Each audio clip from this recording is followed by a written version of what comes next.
Salam sejahtera dan selamat petang.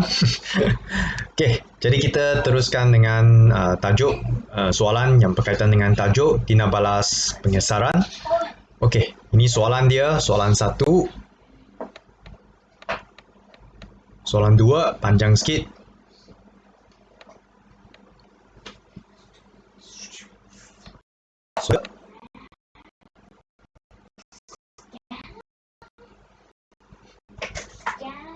Dan soalan 4.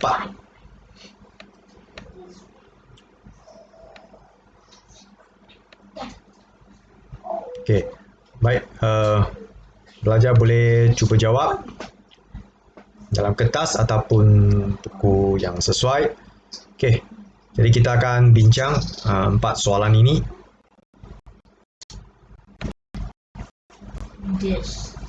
Okey, satu tina balas telah dijalankan X2 campur dengan 2 KPR. Akhirnya K kahwin dengan X dan BR telah disesarkan. Okey, jadi unsur X berada di dalam kumpulan 17. Ini adalah tina balas pengesaran halogen. Okey, apa yang dapat diperhatikan jika unsur X digantikan dengan iodin? Okey, jadi maksudnya dia kata kalau X itu adalah iodin, maksudnya itu kali ini dia dimasuk ke dalam KBr. Apakah akan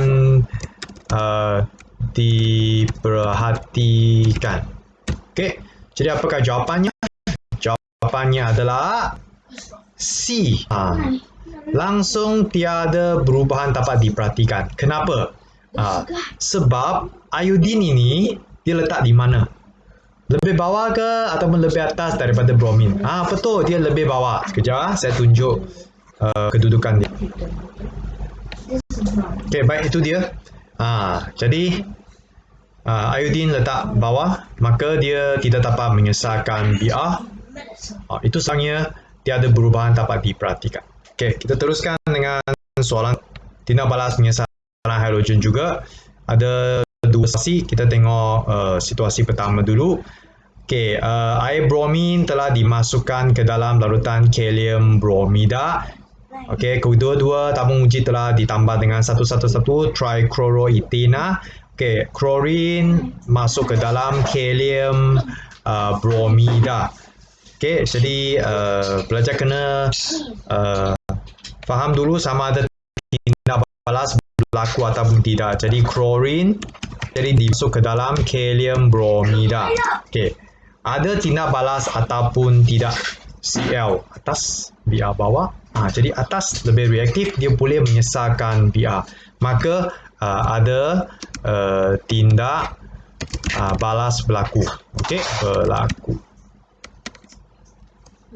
Ada tindak balas berlaku. Okey, kita tengok apakah soalan yang ditanya dan apakah jawapannya. Pertama, ramaukan warna pada lapisan 111 trichloroethena. Jadi klorin masuk campur. Okey, jadi kita kena tahu akhirnya K ini akan berkahwin dengan siapa? Betul, K akan berkahwin dengan Cl. Dan siapa akan dikeluarkan?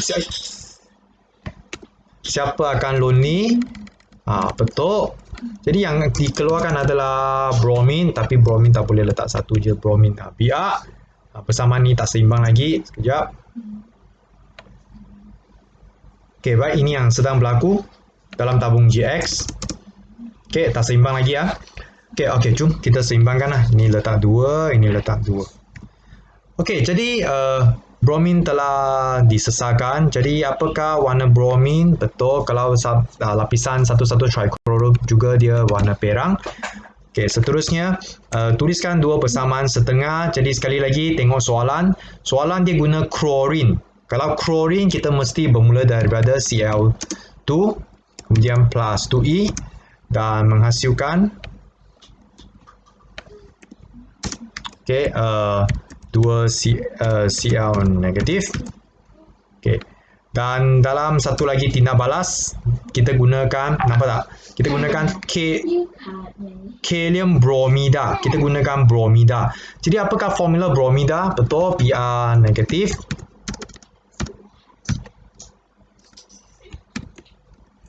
Br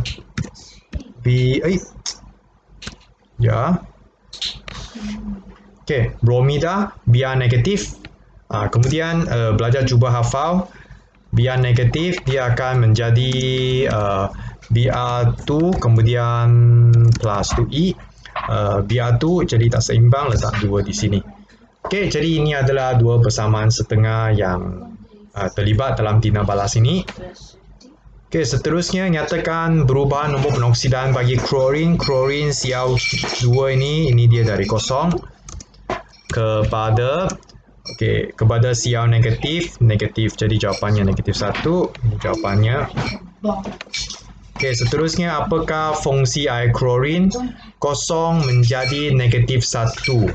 Jadi nombor dia menurun. Jadi dia menjalankan penurunan. Proses penurunan. Maka dia adalah ejen penoksidaan. Okey, kita tengok sebelah sini tabung uji Y. Kali ni iodin. Okey, iodin I2. Ingatlah iodin I2. Telah masuk ke dalam kalium bromida juga KBr. Okey. Tina balas pengesaran berlaku ataupun tidak? Jawapannya tidak. Tiada tina balas pengesaran berlaku kerana iodin dia kurang reaktif. Maka siapa lonely di sini? Akhirnya iodin juga yang lonely. Dia tak dapat berkahwin dengan K. Okey, jadi kita tengok soalan dia. Ramalkan warna untuk lapisan. Okey, jadi kita tahu bahawa iodin lonely, maka kita akan nampak warna iodin setelah dalam lapisan 111 trichloroethina.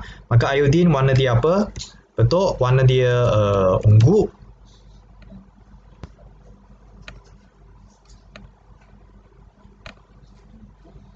Okey, nyatakan inference kenapa ungu, kerana iodin adalah hadir. Okey, kenapa iodin hadir? Kita masuk iodin pun iodin yang hadir. Okey, terangkan sebab iodin ini kurang reaktif daripada bromin. Okey, maka iodin tidak dapat menyesatkan bromin. Okey. Okey, baik, itu saja untuk jawapan soalan ini. Okey, kita sambung dengan soalan 3. Halogen yang lebih reaktif boleh mengesahkan halogen yang kurang reaktif daripada larutan garamnya. Okey, dengan menggunakan satu contoh yang sesuai, huraikan satu eksperimen. Okey, jadi kita kena huraikan satu eksperimen. Okey, sertakan jawapan kamu dengan prosedur pemerhatian bersamaan kimia. Ingatlah, ini dia nak bersamaan kimia, bukan bersamaan setengah. Kemudian ujian kimia untuk menentusakan hasil yang terbentuk. 10 markah, ini soalan contoh soalan SPM. Okey, kita tengok macam mana kita dapat 10 markah. Markah pertama, kita dapat nyatakan bahan yang sesuai digunakan, iaitu kita boleh gunakan kalium iodida dengan klorin. Dan kalau tak mahu guna klorin, kita boleh juga guna bromin. Okey, pertama, ataupun kita selalu biasanya dengan guna bromin lah. Okey, air bromin. Okey. Air bromin, air klorin boleh ya sebenarnya. Okey. Okey, klorin bromin boleh lah. Okey, prosedur dia suka dan tuang 2 cm3 larutan kalium iodida ke dalam tabung uji. Kemudian tambah 2 cm3 air klorin ataupun air bromin. Okey, goncang, kemudian kacau. Okey, perhatiannya kita nampak kalium iodida mula-mula dia tak ada warna.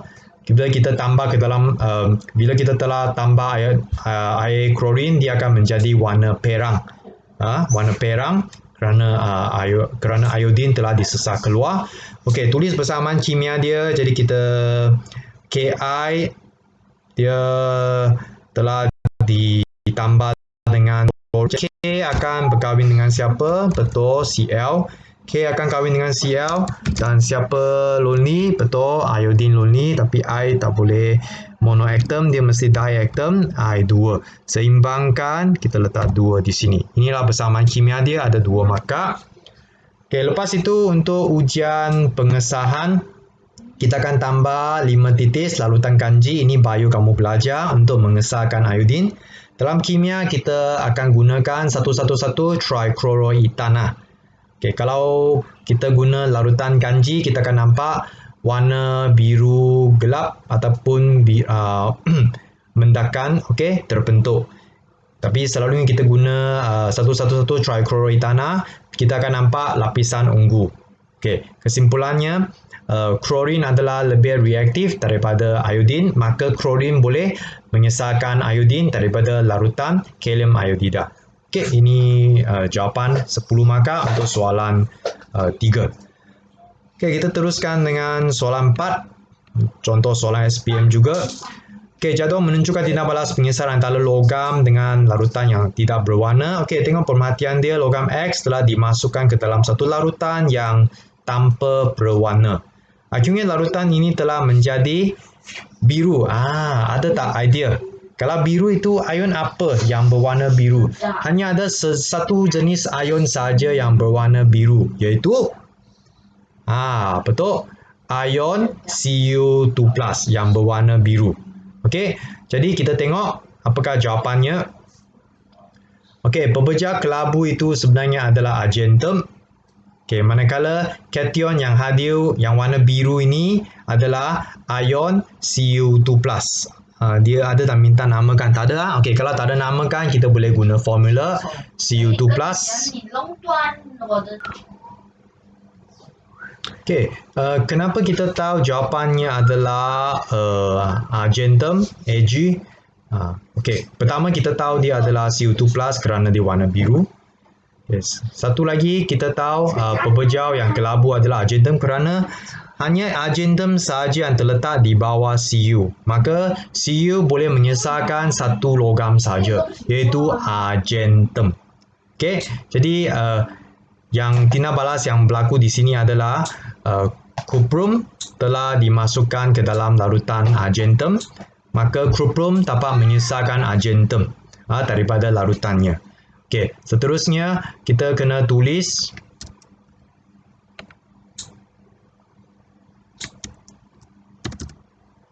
persamaan ion. Ingatlah, bukan persamaan setengah tapi persamaan ion.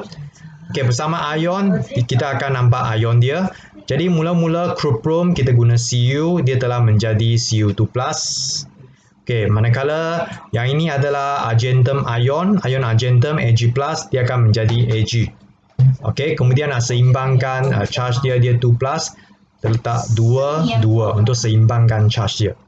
Okey, kemudian ini terangkan mengapa tindak balas ini adalah tindak balas redox dari segi pemindahan elektron ataupun perubahan nombor penoksidaan.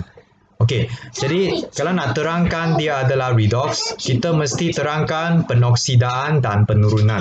Okey, kita tengok. Saya lebih suka guna nombor. Jadi ini adalah nombor dia kosong. Nombor positif 1. Ini adalah positif 2. Yang ini adalah nombor kosong. Okey, jadi dua cara. Kita tengok Cu dulu kosong menjadi positif 2, nombor bertambah penoksidaan. Maka jawapannya Cu ataupun cuprum menjalankan penoksidaan ataupun dioksidakan. Kenapa? Ada dua jawapan. Satu, kita boleh guna nombor penoksidaan, iaitu nombor penoksidaan cuprum telah bertambah daripada kosong kepada positif 2. Ataupun kita boleh guna pemindahan elektron, iaitu kita tahu dia adalah penoksidaan. Jadi kalau penoksidaan dia mesti buang elektron, mesti hilang elektron. Maka satu lagi jawapan adalah cuprum telah kehilangan elektron. Okey, jadi kalau Cu menjalankan penoksidaan secara automatik, Ag positif akan menjalankan penurunan. Jadi ion Ag positif telah diturunkan. Apa sebab? Tengok, positif 1 menjadi kosong, nombor berkurang. Okey, jadi jawapannya ada dua. Pertama, kita nyatakan kerana nombor penoksidaan argentum telah berkurang dari positif 1 kepada kosong. Kerana dia berkurang, maka dia tindak balas penurunan. Ataupun kita tahu dia adalah penurunan, kalau penurunan dia mesti menerima elektron. Kita boleh cakap juga, iaitu ion Ag positif telah menerima elektron. Okey, itu saja 8 markah untuk perbincangan latihan hari ini. Sekian, terima kasih. Thanks for watching. See you next time. Bye.